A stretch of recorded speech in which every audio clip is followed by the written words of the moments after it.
Hello tout le monde, bienvenue sur notre chaîne YouTube Viens chez moi, écoute et prête l'oreille. Je suis Vaya Priar et je suis heureuse de pouvoir vous retrouver pour une nouvelle étude cette semaine dans cette deuxième vidéo. Notre étude de Viens chez moi de l'Ancien Testament et du livre de 1 Roi, les chapitres 17 à 19 de ce même livre. Nous avons découvert dans notre première vidéo certains personnages, notamment Jéroboam, Michée et la veuve de Sarepta, qui a dû s'occuper du prophète Élie. Prophète Élie sur qui nous allons principalement nous focaliser aujourd'hui dans cette deuxième vidéo, dans notre étude de Viens chez moi. Alors, la maison d'Israël était sens dessus-dessous. L'unité et la prospérité atteintes sous David et Salomon étaient déjà passées depuis longtemps. Et pour beaucoup de personnes, l'alliance de la nation avec le Seigneur était un souvenir malheureusement lointain. Le royaume d'Israël s'était divisé, rappelez-vous, on en avait parlé, en deux royaumes. Il y avait 10 tribus qui formaient le royaume d'Israël au nord et 2 tribus qui formaient le royaume de Juda au sud. Et les deux royaumes étaient instables sur le plan spirituel, qui étaient dirigés, c'était des royaumes dirigés par des rois qui violaient leur alliance avec le Seigneur et qui influençaient les autres à faire d'eux-mêmes. C'est ce que nous découvrons notamment dans les chapitres 11 à 16. Mais l'apostasie était particulièrement grave dans le royaume du nord, c'est-à-dire dans les 10 tribus d'Israël, où le roi Achab encourageait Israël à adorer le faux Dieu Baal. Et c'est dans ce contexte, chers frères et sœurs, que nous retrouvons le prophète Élie qui a été appelé à prêcher. Et le récit de son ministère montre que la foi personnelle au Seigneur peut s'épanouir parmi les justes, même lorsque nous nous trouvons dans un climat de méchanceté. Parfois, le Seigneur peut répondre à une grande foi par des miracles publics impressionnants, comme nous allons le découvrir avec l'exemple du feu tombant du ciel, mais il accomplit aussi des miracles privés et discrets, par exemple, comme nous l'avons vu en répondant aux besoins personnels de la veuve de Sarepta, une veuve fidèle, et de son fils. Et le plus souvent, ces miracles sont si personnels qu'ils ne sont pas connus de nous ou de vous. Et par exemple, lorsque le Seigneur se révèle et révèle sa volonté par un murmure doux et léger. Et c'est ce que nous allons découvrir ensemble aujourd'hui dans cette vidéo et dans cette étude. Alors, j'aimerais, si vous me le permettez, faire une petite expérience avec vous. Regardez ce schéma. Si vous deviez vous tenir au milieu, là où les extrémités de la ligne sont les plus rapprochées, et mettre un pied sur chaque ligne en sachant que l'une des lignes représente les voies du Seigneur et que l'autre représente les faux dieux et les voies du monde. Donc, vous vous retrouvez avec un pied sur chaque ligne. Que se passerait-il si on essayait de marcher le long des lignes en même temps? Je pense que nos pieds, petit à petit, finiront par s'écarter de plus en plus jusqu'au moment où, malheureusement, nous serons dans l'obligation de choisir un côté. On devra finir par choisir de suivre une ou l'autre ligne.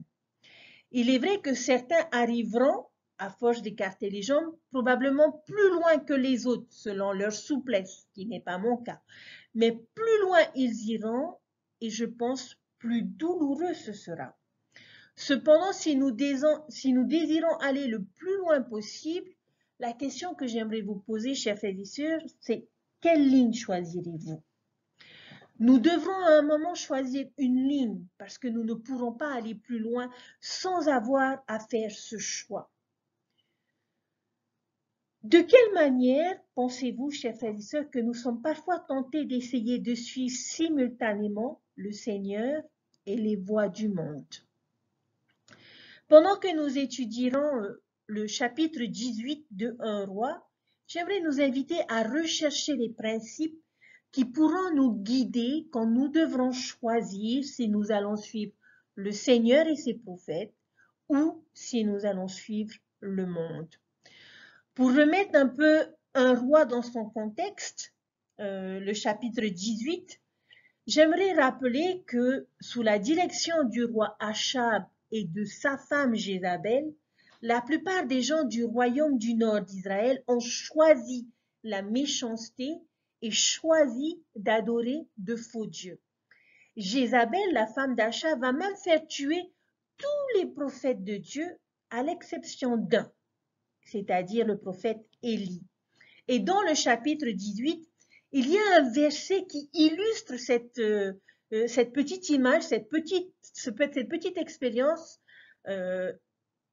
l'expérience de cette illustration. Et ce verset est le verset 21 qui dit, « Alors Élie s'approcha de tout le peuple et dit, « Combien de temps hésiterez-vous entre les deux côtés?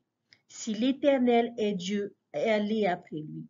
Si c'est Baal, allez après lui. » Le peuple ne lui répondit rien. La première expérience que nous allons voir est une première confrontation qui va se dérouler sur le mont Carmel. Le prophète Élie va demander au roi Achab de réunir ses 450 prophètes de Baal, les 400 prophètes d'Astarté et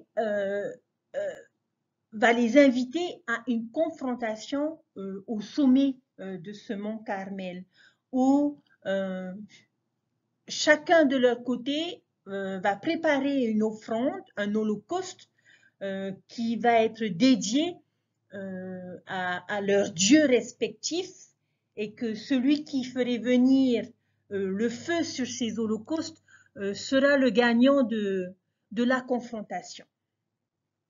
Il est intéressant de savoir que Baal était le roi de la pluie des Cananéens, et je vous rappelle que le pays vit une grande période de sécheresse qui engendra de la famine. Et le peuple ne pouvait que, dans ces circonstances, dépendre que de Dieu pour avoir de la pluie.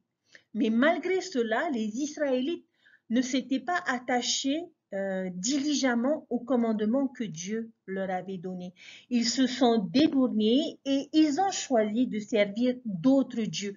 Et c'est pour cette raison que le Seigneur, en quelque sorte, a fermé les écluses des cieux et qu'il n'y avait plus de pluie et que la terre n'était plus en mesure de produire ses fruits, de produire quoi que ce soit. Alors Élie a voulu leur donner un enseignement. Il a voulu les aider à se rendre compte de leur erreur et de leur mauvais choix. Alors il leur dit, si vous voulez adorer Baal, très bien, adorez-le. Il est le roi, il est le Dieu de la pluie, n'est-ce pas? Alors il va lancer ce défi de faire appel au feu des cieux. D'une certaine manière, à faire venir la pluie. Le feu ici étant symbolique et un mot utilisé pour faire allusion aux éclairs dans les Écritures. Donc, parmi ces dieux qui apporteraient la pluie en premier, Élie leur donne l'occasion aux prophètes de Baal de commencer les premiers dans cette confrontation. Alors, il est intéressant de faire une petite comparaison. Combien y avait-il de représentants de Baal? Il y en avait 450. Combien y avait-il de prophètes de Jéhovah? Juste un, le prophète Élie. 450 contre 1. Cela n'est pas très équitable et ne semble pas très prometteur. Quel type de bois allait-il utiliser? Les prêtres de Baal avaient l'avantage d'utiliser du bois sec pour leur sacrifice. Contrairement à Élie qui va utiliser du bois recouvert d'eau, où il va faire verser 4 cruches d'eau qui seront versées sur l'holocauste et sur le bois, et ça 3 fois.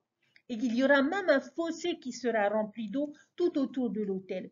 C'était une façon pour Élie de s'assurer qu'il n'y ait aucun doute dans l'esprit des personnes que cela sera bien un miracle, que si jamais le feu venait, chacun saura que cela était un acte de Dieu. Chers frères et sœurs, nous savons tous combien il est difficile d'allumer du bois mouillé et je dirais même voire impossible. Maintenant, voyons à présent combien de temps ils vont essayer pour faire consumer leur sacrifice et leur bois et finir par recevoir une réponse des cieux. Les prêtres de Baal vont invoquer leur Dieu depuis le matin jusqu'à midi en disant « Baal, réponds-nous ». Mais il n'y avait ni voix, ni réponse. Ils sautaient devant l'autel qu'ils avaient fait et ce fut le cas toute la journée, des heures et des heures, priant et adorant et essayant d'obtenir que Baal leur répond. Nous pouvons imaginer combien ils devaient être éreintés, fatigués d'avoir agi de la sorte, s'écrier à haute voix. Ils se faisaient même des incisions avec des épées et avec des lances jusqu'à ce que le sang coulât sur eux. Mais malheureusement, il n'y avait ni voix, ni réponse, ni signe d'attention. Combien de temps a-t-il fallu au prophète Élie pour avoir une réponse? Chers frères et sœurs, si vous avez lu ces versets, vous saurez que cela a duré le temps d'une prière.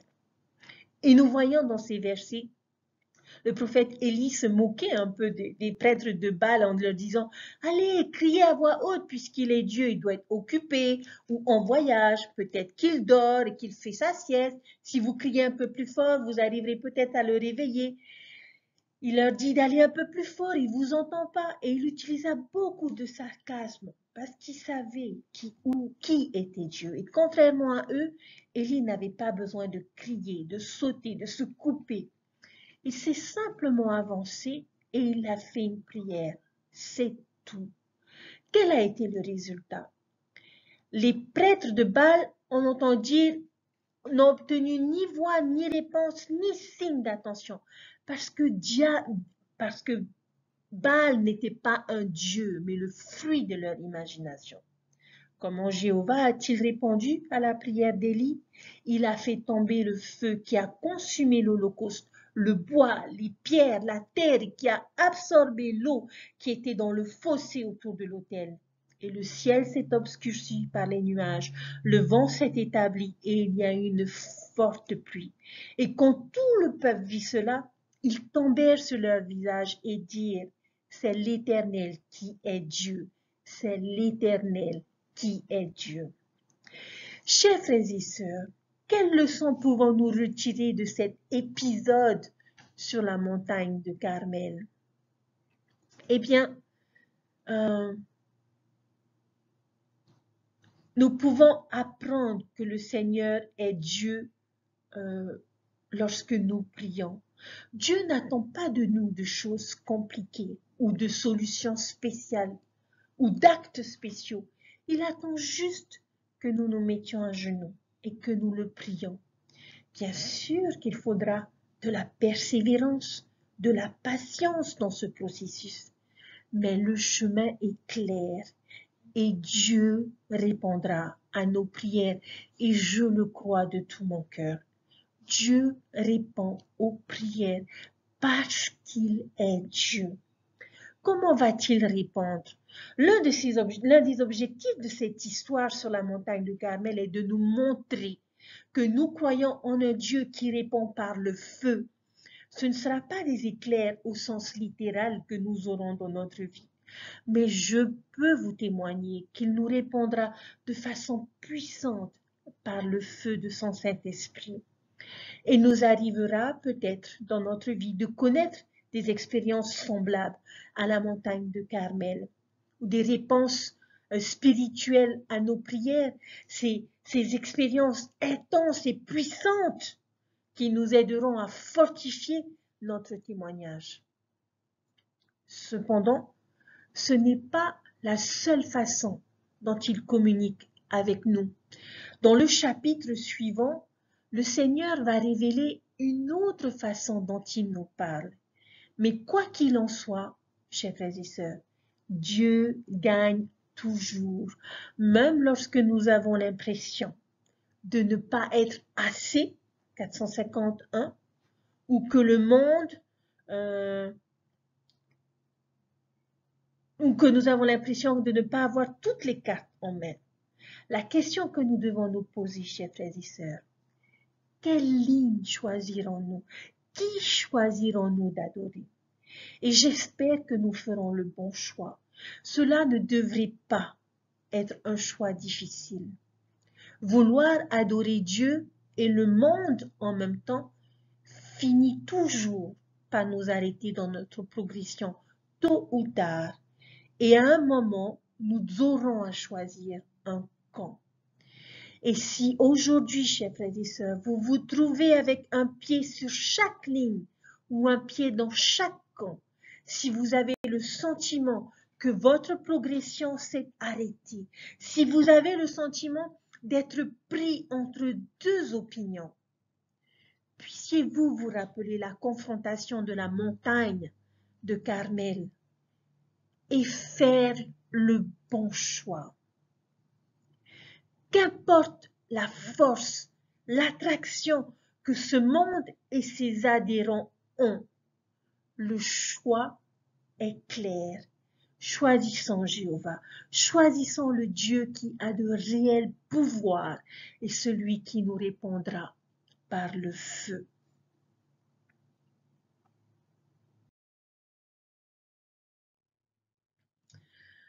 Nous allons à présent nous déplacer vers une autre montagne complètement différente de la montagne de Carmel que nous venons de voir. Et nous allons nous rendre sur le mont Horeb. Nous allons apprendre une leçon différente. Lorsque nous regardons sur les réseaux sociaux, nous pouvons y trouver beaucoup d'images avec un message inspirant. Et les messages qui sont utilisés sont là pour motiver les personnes à travailler plus dur ou à avoir plus d'enthousiasme, plus de positivité dans leur vie. Il m'est arrivé de tomber sur des messages qui avaient, je dirais, un effet opposé. En quelque sorte, c'était des messages qui pouvaient démotiver les personnes et les rendre encore plus négatives et cyniques. C'était des messages du genre « le ciel est la limite, dommage que vous ne sachiez pas voler ». Ou bien les erreurs sont là pour que vous puissiez servir d'avertissement pour les autres. Ou lorsque l'on parle de défaite, c'est un message qui dit que pour chaque gagnant, il y a une douzaine de perdants, dommage que vous soyez l'un d'eux. Et un dernier, dans le fait de perdre, si vous ne réussissez pas, acceptez que l'échec fasse partie de votre vie. Chers frères et sœurs, je vais m'arrêter là parce que je n'aime pas du tout ce genre de message. Cela a peut-être pu faire sourire ou rire certains d'entre vous, mais ce ne sont pas le genre de messages que nous voudrions et devrions partager. Cependant, chers frères et sœurs, nous est-il parfois arrivé de nous sentir découragés, pessimistes ou cyniques? Nous découvrons dans le chapitre 19 que le prophète Élie ressentait ces choses à un moment de sa vie. Et lorsque nous allons dans 1 Roi, dans le chapitre 19, les versets 4 et 10, on nous dit « Quant à lui, il alla dans le désert où, après une journée de marche, il s'assit sous un genêt et demanda la mort en disant « C'est assez. Maintenant, Éternel, prends mon âme, car je ne suis pas meilleur que mes pères. » Il répondit « J'ai déployé mon zèle pour l'Éternel, le Dieu des armées, car les enfants d'Israël ont abandonné ton alliance. Ils ont renversé tes autels et ils ont tué par l'épée tes prophètes. Je suis resté moi seul et ils cherchent à m'ôter la vie. » Des mots terribles qu'une personne pourrait exprimer. Et nous voyons à travers ces versets combien Élie est découragé. Ce sont des mots négatifs qui expriment la déprime, au point de demander à Dieu de prendre son âme parce qu'il ne se sentait pas meilleur que ses ancêtres ou que quiconque. Il devait être au plus bas de sa forme. Il se sentait seul, isolé. Il est bon de savoir, chers frères et sœurs, que parfois nos prophètes peuvent ressentir ces sentiments. Mais je l'espère pas tout le temps. Après cette confrontation sur la montagne de Carmel et toute la démonstration magnifique du pouvoir de Dieu, il semblerait que rien ne pouvait réellement changer Israël. Très peu s'étaient repentis. Il n'y avait pas de grand changement dans la spiritualité de ce peuple. C'était comme si ce peuple avait apprécié le show et avait continué à vivre sa vie de façon normale et habituelle. Et en plus, à présent, Jézabel était à la poursuite d'Élie pour avoir fait tuer les faux prophètes. Alors, qu'est-ce que Élie a fait? Il se rend sur le mont Horeb pour s'y cacher. Pouvez-vous l'imaginer là-bas, sur cette montagne, caché, seul, dans l'obscurité d'une caverne? Nous agissons parfois de la sorte lorsque nous nous sentons découragés. Nous nous retirons dans un coin pour être seuls et nous nous apitoyons en quelque sorte sur notre sort. Cependant, ce n'est pas ce que Dieu veut pour son peuple et pour ses disciples. Il y a un temps et un lieu pour la tristesse et le découragement. Il n'y a pas de péché en cela. Mais le Seigneur veut que nous ayons une vie heureuse, engagée dans de bonnes causes, quelles que soient nos expériences.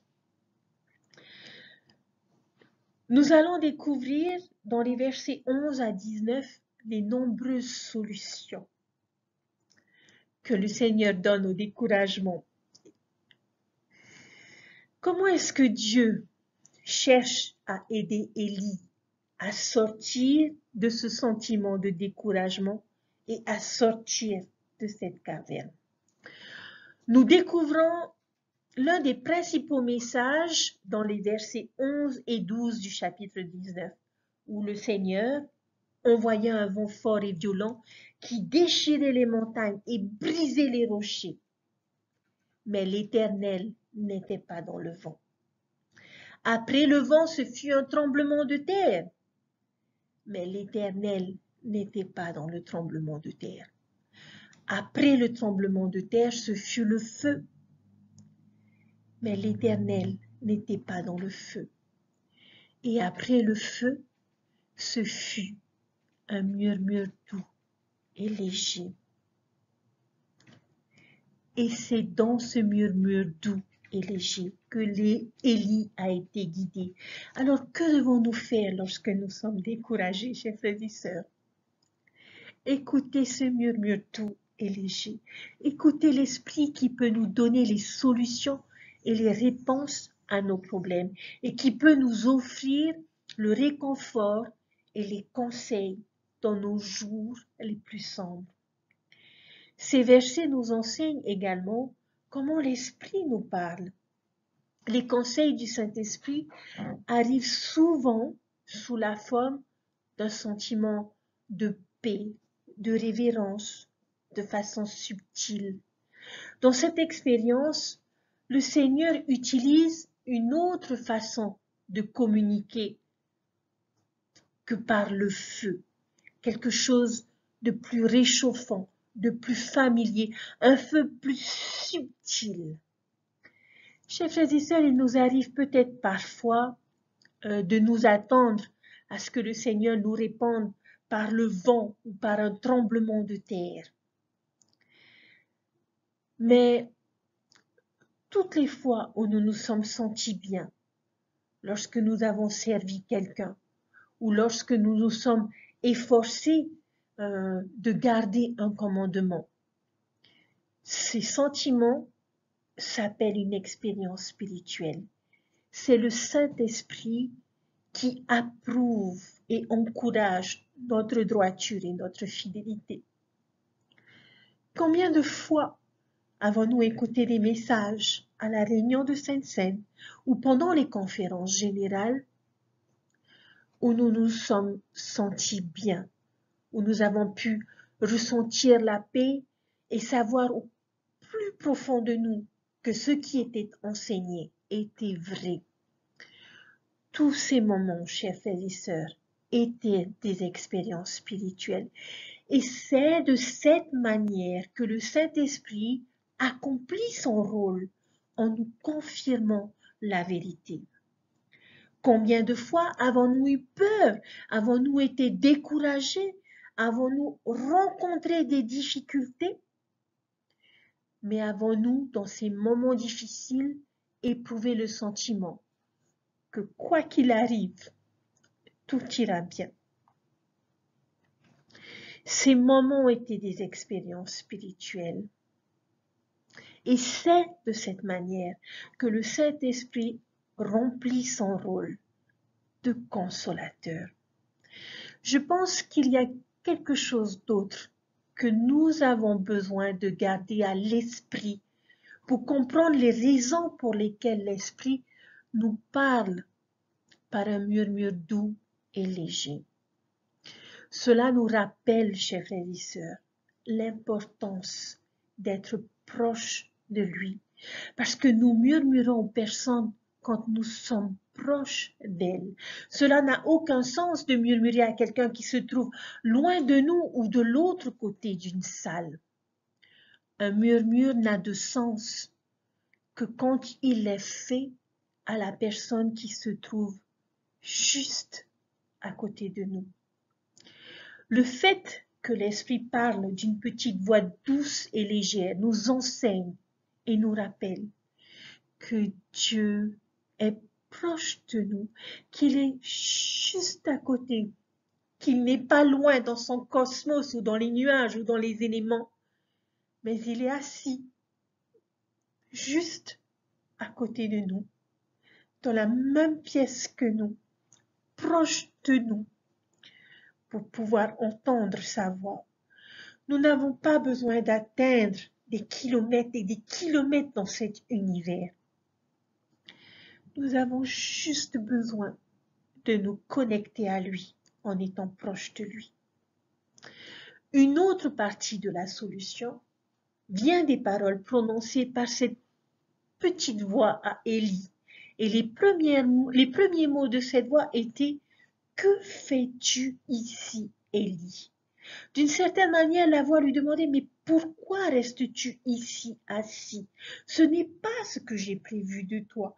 Tu es mon prophète, tu as été appelé pour accomplir un but important. Que fais-tu assis dans cette caverne alors ?»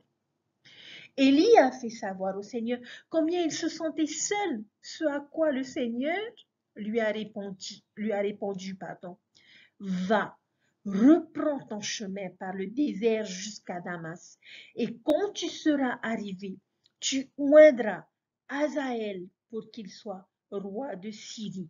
Tu oindras aussi Jéhu, fils de Nimshi, pour qu'il soit roi d'Israël.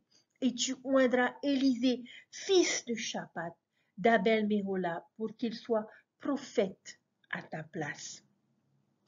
Que fait le Seigneur?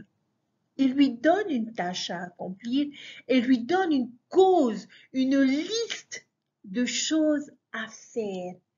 Et vous savez que parfois, la meilleure façon de se sortir d'un moment de découragement, c'est d'agir, c'est de faire quelque chose, c'est de se lever, d'agir et de bouger.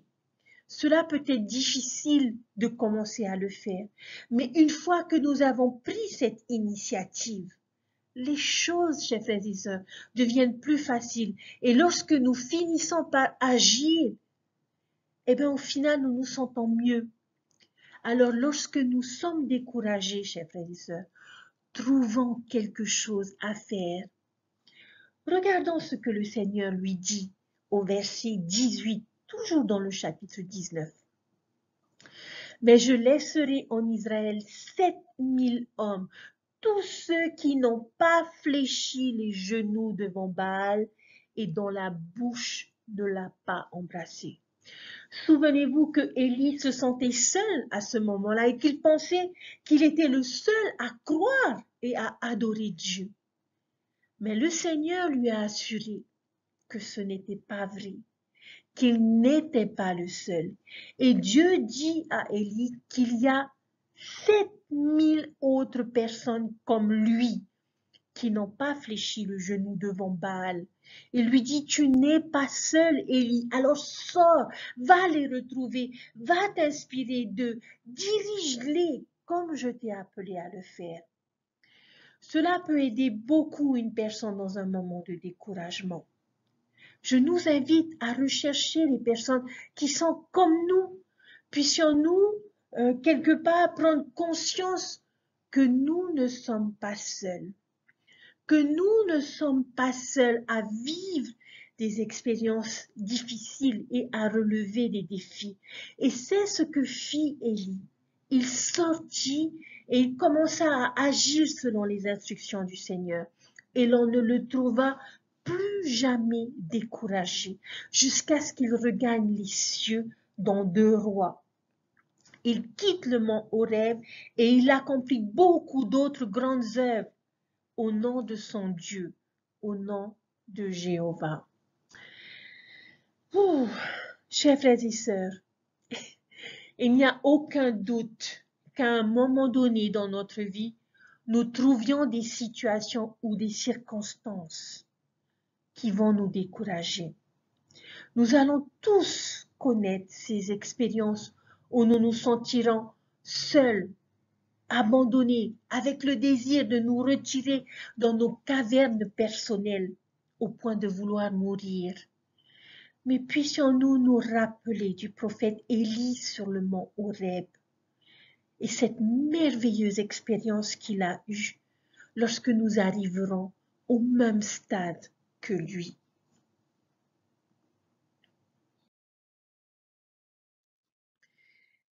Chers frères et sœurs, c'est sur ces choses que je vais terminer.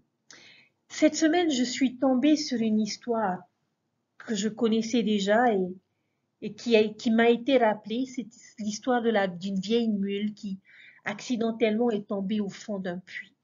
Les personnes réalisant que rien ne pouvait être fait pour sauver cette vieille mule ont décidé de l'enterrer et ont commencé à jeter des pelles de terre sur lui pour enterrer la mule. Et cette dernière se demandait, se disait, mais c'était pas juste, que c'était pas gentil de leur part, je vais mourir au fond de ce puits parce que ceux qui sont au-dessus de moi m'ont abandonné. Mais la mule va commencer à avoir une idée et elle va secouer la terre qui s'amoncelle sur son dos et va commencer à marcher sur cette pile de terre qui va se former et grandir et grossir de plus en plus sous lui. Plus la terre va être lancée, plus il secouait cette terre, marchait dessus, et cela se fit pendant des heures.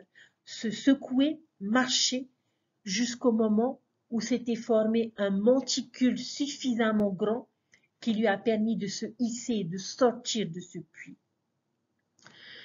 Parfois, nous nous trouverons dans la situation de cette pauvre mule, dans les profondeurs du désespoir, avec le sentiment, chers frères et sœurs, que tout le monde nous a abandonnés. Et dans ces instants précis, nous pouvons faire une ou deux choses.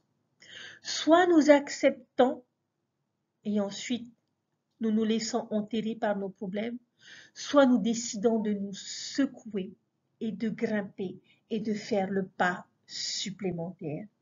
Si nous suivons l'exemple de cette vieille mule, je sais que nous pouvons triomphalement sortir de nos difficultés. Élie a fait le choix de se secouer et d'avancer. Il l'a fait avec l'aide de son Père dans les cieux. Et je sais que nous pouvons faire de même. Nous pouvons sortir de nos cavernes personnelles, de nos puits et triompher de toutes nos difficultés. Chers frères et sœurs, cette étude m'a beaucoup fortifiée parce qu'il m'est arrivé dans mon appel en tant que présidente de la Société de secours de ressentir ce sentiment, celui de ne pas être soutenu, celui d'être seul et abandonné, de ne pas réussir ce que je voudrais dans mon appel. Combien de fois j'ai voulu être relevée de cet appel à cause des grandes difficultés et de ce sentiment d'échec que parfois j'éprouvais, parce que je n'arrivais pas à changer le cœur des sœurs que j'enseignais. Je n'arrivais pas à aider les sœurs de ma paroisse à vivre pleinement l'évangile. Et j'avais ce sentiment d'avoir échoué dans mes responsabilités. Mais grâce à la prière, à l'étude des Écritures et aux bons dirigeants que le Seigneur a placés dans ma vie, je les ai entendus me dire, Vaya, que fais-tu ici? Lève-toi et fais ce que tu as été appelé à faire. Ouvre les yeux et vois toutes ces sœurs qui sont comme toi, qui n'ont pas fléchi les genoux devant Baal. Chers frères et sœurs, nous savons qu'une partie de la plus grande souffrance du monde se trouve dans le chagrin d'une vie solitaire. Mais nous devons nous rappeler que nous devons nous adresser à Dieu pour trouver du secours. Nous devons réaffirmer notre foi et nous devons nous accrocher à notre espérance. Et si nécessaire, nous devons nous repentir et bien sûr, nous devons prier. À nos amis de l'Église qui m'écoutent ou qui tombaient sur cette vidéo par hasard, sachez qu'une foi religieuse sans reconnaissance de la réalité, de la nécessité d'une vie religieuse, le monde n'a pas de sens. Et un monde qui n'a pas de sens n'est pas un bel endroit. Ce n'est que si le monde a un sens au niveau spirituel que les hommes peuvent continuer d'avancer, continuer de faire des efforts. À chacun d'entre nous, je témoigne qu'il y a des anges et des ministres qui nous défendront toujours si nous regardons vers Dieu. Il nous faut plus que des prières, de l'humilité, plus de foi, plus de pardon, plus de repentir, de révélation, plus d'assurance des cieux.